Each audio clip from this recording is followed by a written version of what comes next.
దేవునికి స్తోత్రం చెప్పండి. 3 మాటలు చెప్పాడు యేసయ్య. వాన వచ్చిద్ది, రెండోది వాన వచ్చిద్ది, వరద వచ్చిద్ది, త్వరగా ఏమొచ్చిద్ది, గాలి వచ్చిద్ది. గుర్తుపెట్టుకోండి, ప్రతి విశ్వాసి జీవితంలో ఈ 3 వస్తాయి. అంటే వాన అంటే ముంచేసిద్ది అని చెప్పాను కదా, నిన్ను ముంచే వాళ్ళు వస్తారు.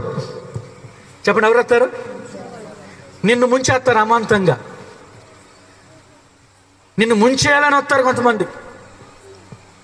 మునిగిపోవడమే ఇంక నువ్వు. ఆ అప్పులు కానివ్వండి, ఆర్థిక బాధలు కానివ్వండి, కష్టాలు కానివ్వండి, బాధలు శ్రమలు కానివ్వండి, ముంచే వాళ్ళు వస్తారనమాట నీ జీవితంలోకి.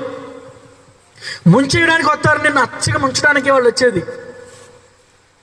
నిన్ను ముంచి నీ నెత్తి మీద కాళ్ళు పెట్టి వాళ్ళు ఎగరాలనుకుంటారు. ముంచే బ్యాచ్ అన్నమాట ఇది. దేవుని బిడ్డలారా గమనించండి.